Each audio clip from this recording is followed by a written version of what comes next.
On behalf of Finance.com and Foundation for Peace, Harmony and Good Governance, I welcome you all to National Conclave on Towards a Fin-Powered India Through Financial Engagement of Masses. I request Mr. D.R. Karthikeyan, President FGG and former Director of SEBI and Director General National Human Rights Commission to give the welcome address. So, ladies and gentlemen, the problem today is the question of financial literacy.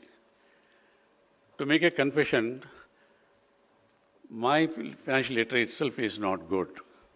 In the Indian context, the term financial inclusion, according to my knowledge, was first used in April 2005 in the annual policy statement presented by my batchmate and dear friend, Mr. Yaga Venugopal Reddy, the then RBI governor. Later on, this concept gained ground and came to be widely used in India and abroad. Illiteracy and the low income savings and lack of bank branches in rural areas were the main roadblock to financial inclusion in many states, and there is also inadequate legal and financial structure. Access to finance by the poor and the vulnerable groups is a prerequisite for poverty reduction and social cohesion. This has to become an integral part of our efforts to promote inclusive growth. In fact, providing access to finance is a form of empowerment of the vulnerable groups. Financial inclusion denotes delivery of financial services at an affordable cost to the vast sections of the disadvantaged and low-income groups. The various financial services include credit, savings, insurance, and payments and remittance facilities. The objective of financial inclusion is to extend the scope of activities of the organized financial system to include within its ambit people with low incomes. Through graduated credit, the attempt must be to lift the poor from one level to another so that they come out of poverty. The Indian economy, though has achieved a high growth of momentum, could not bring down unemployment and poverty to tolerable levels. A vast majority of the population remained outside the ambit of basic health and education facilities. What is the way forward?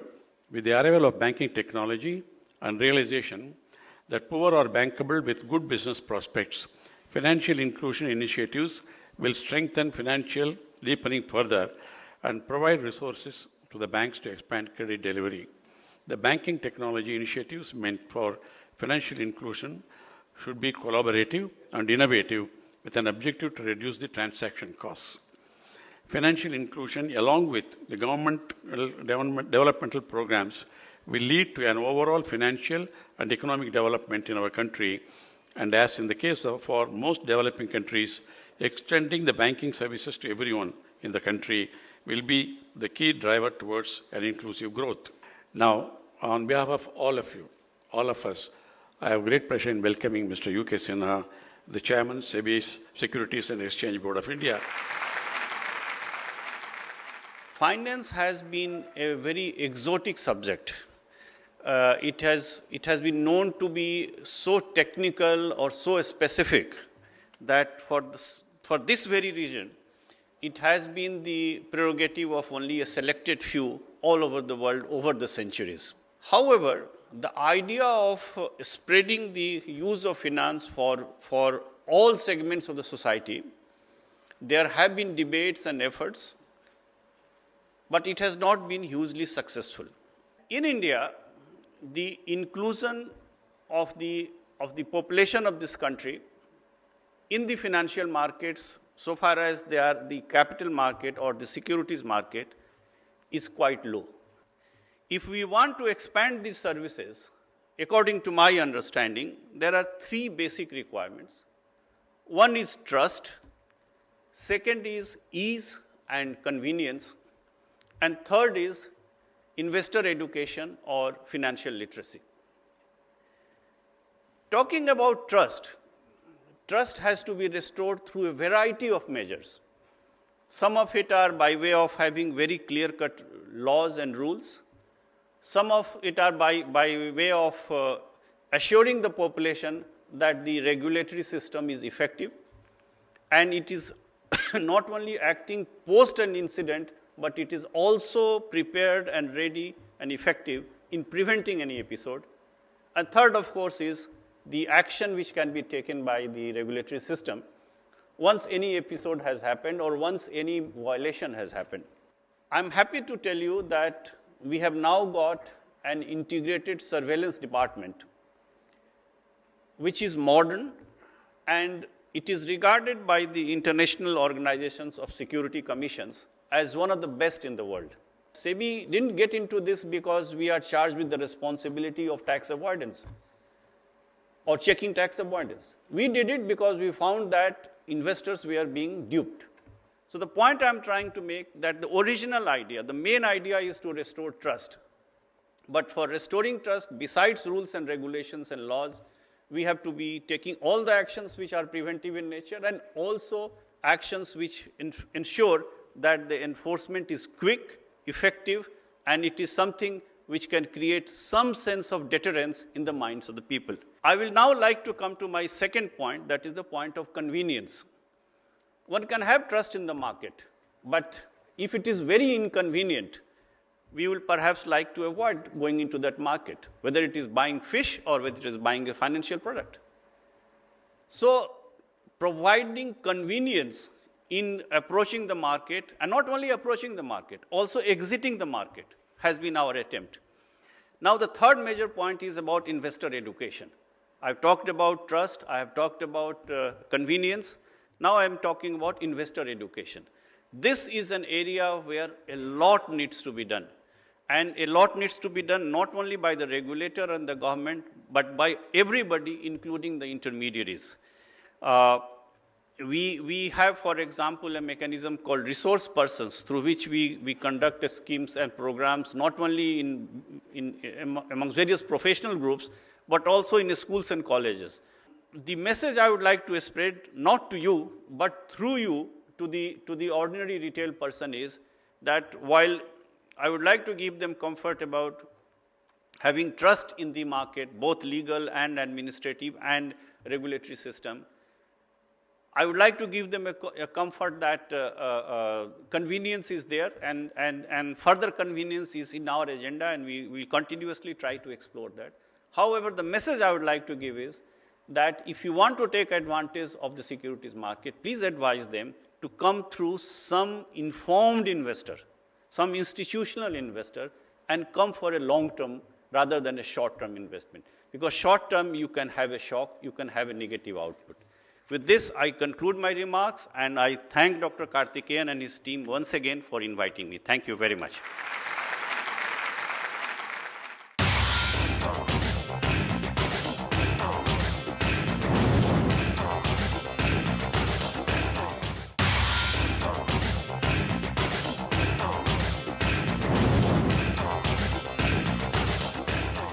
We move on to our panel discussion 1.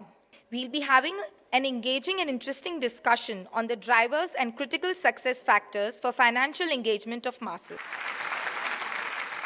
The data is out in the open, and the data is not very, very encouraging. The data seems to be indicating that Indians have really not given a thumbs up to equity as an asset class. Why is that? Essentially, it is something. It's a product which has got an urban-centric nature as of now. But I think the way things are happening, the kind of evolutions which have happened in the recent past in terms of technology, various players using various kind of options, maybe Invest app and things like that, the reach is going to be widespread, and I think with the help of distributors who are also trying to reach as many customers as possible and are trying to ride on the technology platforms, I'm sure this product per se is an excellent product, but unfortunately, because of the financial literacy being one of the handicap in the country, this product could not really be exploited to its hilt. So it's a new paradigm which is there on the canvas, and in this new paradigm, the new investors are also joining this particular industry. The new financial advisors are also joining the industry. So I think it is going to unfold, It is, as it is normally said, that equity is not a short-time play, it's a long-time play. So likewise, this whole effort is going to be a long-time effort. It is not going to be short-time. So what has led to the return of retail investors? Are they back in full force? No, but at least they are back after a gap of 4-5 years. Today, the retail investor understands that he cannot participate in the market directly. It has a lot of consequences. Even though there are one or two success stories here and there, 99% of them have failed by directly participating in the market. So most of them are coming through the mutual fund route. Apart from that, the general perception about the market, general perception about the possibilities of return in the market, a stable government has brought back the retail investors into this market. Today, most of us are opening more and more branches in the semi-urban and rural areas, and that entitlement for the metro is not being utilized at all. Because there is no money to be made in the metro at all. It is only in the rural and semi-urban areas. Our distribution model has to settle down well to capture these investors who are affluent in the semi-urban areas and rural areas. And we have to teach them, as the regulator was telling, this market may not give positive returns always, but over a period, there are at least 10 mutual funds which are climbing 20% compounded annual growth over a period of 20 years. No asset class might have given that kind of thing. This is to be brought to the notice, and the financial literacy has to play a major role. I think mutual fund will have larger penetration in the days to come. Now, it's interesting, Mr. Rajendran, if I look at the history of Bombay Stock Exchange, let's talk about, in general, insurance. Is it competing with mutual funds, and what are your thoughts on micro insurance? Life insurance is never bought only for investment. Life insurance is meant to be bought for protection. So as far as protection is concerned, we are in actually 3 or 4 businesses. We are in a term business. We are in a ULIP business where AUM is the criteria. We are in a combined endowment business where we are providing the middle class the aspiration to send their children abroad for higher education. And we are also in an annuity business where the average lifespans have gone up to almost in urban areas quite a bit. And we are trying to provide them income that should be there. As far as micro insurance is concerned, Nikunj, IRDA came up with regulations earlier in 2005, and that had set the total sum assured to be around 50,000 rupees and the premium to be around 6,000 rupees. So there is a huge opportunity available over there because if you look at the rural India, still death and disability create the biggest value destructors. So if we are able to save that and channelize the savings, I think there's a huge upswing for the life industry there. Fair point. Abhijit, if everybody seems to be making a strong case that, look, technology is the way forward, whether it's app or whether it's in internet penetration, yet technology, even though it is blossoming, has not done wonders for us. The trends that we see are in the favor of people really participating in mutual funds. So the 3 or 4 key trends that are occurring, the first one is the regulatory tailwinds. The way the regulator is simplified KYC, working on measures to further simplify KYC or a unified KYC, people getting, making onboarding an easy process, making transactional convenience a reality, which is fueled by technology. The second big trend is the disruption in authentication space. The second trend that is emerging in the disruption space is the disruption in the payment space. Actually, buying mutual funds is faster on an app than buying mobile phone on a Flipkart app. So that's a key trend. And last but not the least, I think we as a country will definitely reap this whole, will reap the dividends of demographic. So I think the moment for mutual funds is now, between now and the next 5-7 years. And I am sure that the 7 lakh portfolios that we are opening now would definitely see a great growth. Sandeep, a question came from the floor for the regulator on the distributor channel versus the direct channel. One side we are talking about financial literacy, and one side we are saying that you should really rely on the distributor. But then you think the distributor now should be threatened with the direct channel approach, with the technology approach? Retail investors need to come into capital market through mutual funds, through informed distributors. I think that's the way I think we have to, because what happens is today investor himself does not know what is right for him. See, and that's why where I mentioned that's the difference between a Flipkart and talking of mutual funds. When you know that what you want, then you can go direct. Where is the question? Distributors are going to be playing the role of the concept selling at this point of time. So I don't see a major change having investors coming direct because the need is not being felt. Investors are not aware what they want. And broadly from a long-term point of view, I also believe the value that a distributor is adding is also immense. Servicing the investor is it's a lifelong thing. And distributors will keep playing a very important role in times to come. Direct, we'll have to live with the fact that there will be certain percentage of investors who will keep going direct, but that number is very minuscule at this point of time. You know, we may talk about a small thing like KYC, we may talk about technology, we may talk about, structures, but what would be that huge J curve for the industry? Now, even to assess the advice, analyze the advice of the investor, you need financial literacy. I would say that this subject should be taught even in schools. From the very beginning, this has to grow because it's getting more and more complex and complicated now. The best thing is to have analyze, accept a good advisor, and stick on to him unless he himself proves him to be totally untrustworthy. That's the best thing for the vast majority of we people who are not that experts in analyzing and investing. Thank you. Right? To create value, get the trust going and get the relationship going. Ladies and gentlemen, let's put our hands together for this wonderful panel.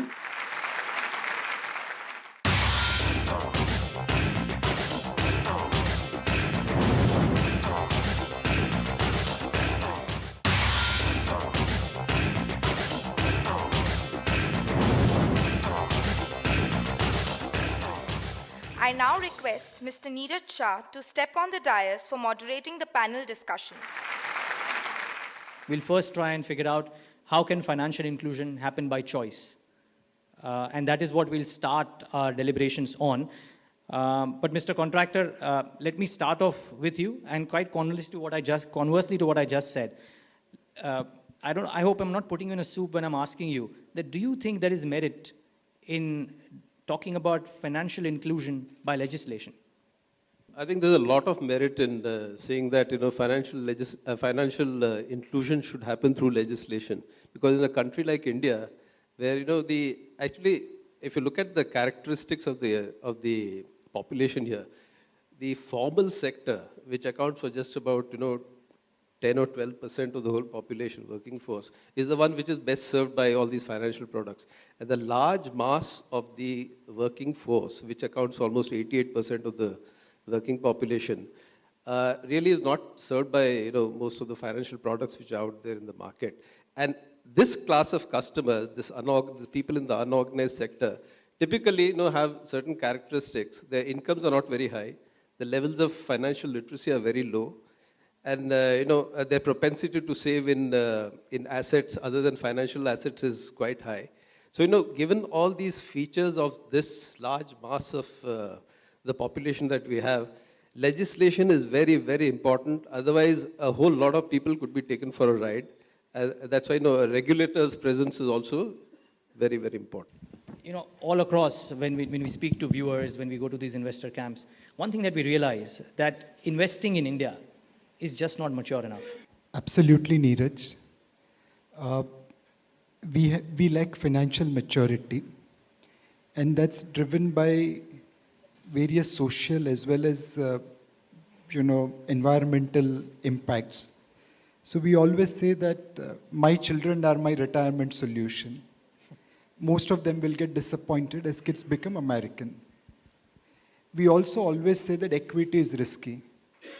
But we never profess that trading is risky and not investing is risky. We also say that insurance is investment. But we don't say that insurance is worth dying for. If you don't die, insurance is of no use to you. We also say debt is safe. But we never go and tell that by investing in bank deposits, no one has become wealthy. So there are myths which we need to remove from the common jargon. In fact, we start saying that mutual fund investments are subject to market risk. I think time has come to change that. Not investing in mutual fund is injurious to your financial health. If you had to recommend one thing that should be done by choice, not by legislation, what would it be? I think we need more fleet on the street. Like we have 30 lakh insurance agents, but we have only 20,000 mutual fund distributors. And there is a clear need that number needs to go to 20 lakhs. And that number will go to 20 lakhs only if the profession is looked upon as a very credible profession, helping the infrastructure of the country in a way that a road is built. And those people need an adequate remuneration. I think so much of attention of the regulation is on, reducing cost. But people are not seeing the benefit of not investing. The flip side, that a small or a retail investor, by putting his money into gold for 15, 20 years, what is the loss to him as well as to the nation? Versus that the cost of distribution today is minuscule. So unless we have a large number of people on, doing this work, financial inclusion is not going to happen on its own. Let me come to you, Rajneesh. We are coming to your favorite topic, which is by legislation. But if you're sticking to by choice, that number one idea. By choice, have legislation by choice. But, let me just give you another example, since I like giving examples. Suppose you could buy a car and the insurance on the car was by choice. What do you think would happen? Do you think you would have motor insurance in the form that it is today? Now, why has the government made it mandatory? Because there is a possibility in the case of an accident that there could be material damage to the car and the person on both sides, and therefore you need insurance to protect it, right? But what about extending that logic further and saying that if you do not make some sort of legislation on the financial side, that a person could be a burden to society, that the society needs to then look after this person who, for whatever reason, good, bad, ugly, didn't have the proper means of did a lot of wasteful expenditure during his peak years, but didn't have the money later on. But society needs to look after him. It's a burden on society. So to me, I think the more opinion you build on this, and that you're doing it when you realize for the greater good, then I think it probably will see a lot more traction on the ground. Okay, let's throw the floor open for questions. Please raise your hand. Please do mention who your question is addressed to. As industry houses, as all the communities with a common interest, do we ever think of doing research? Take 24 minutes off out of 24 hours on measuring customer service experience. You're talking of customer experience and satisfaction, right? That's what we are discussing. That is the question. Okay, I show this slide when I do these workshops. One of the slides which I show is that an investor, we have to actually work on the investor psyche more than anything else. Because investors, though we say that it should be long-term, power of compounding, etc., when they start seeing the negatives, they panic and they exit. And then the power of compounding starts from day one again. So one slide which I show them is, let's assume that you are an investor in SIP from 2006 till 2015 of 10,000 rupees. It has grown to a certain amount of money. But the same another investor who actually did from 2006 till 2008, and he panicked during 2008-9 period and stopped that SIP for 1 year and restarted from 2009 to 2015. The difference is so humongous that 1.2 lakhs could have brought him down to almost 6.5 lakh rupees in value. So that means on a base of 12 lakh rupees which you have invested, he has lost out on an opportunity of further 6.5 lakhs. So this is where we need to educate the investors in terms of the volatility. Why should they be riding volatility? And why should they be continuing to invest even in the bearish markets if you're an SIP player or otherwise? Let's wrap it up. And all of you, thank you so much for being a part of this. Let's have a round of applause for the panelists out here. Now I would like to invite Mr. Dinesh Rohira, founder and CEO, Finance.com, to give the vote of thanks. Thank you, ladies and gentlemen. It was a nice first half of the discussion was focusing on the strategy, and the second half was on on-ground execution for financial inclusion. With this, we announce the closure of today's sessions. The knowledge that they passed on to all the audiences today was absolutely spectacular. The key points that I would like to mention that they told us was, how to invest in mutual funds and SIP. And the session started with the chairman of SEBI, Mr. UK Sinha. So we always watch him on TV, and to actually see him live and speak in front of us was a great experience for all of us.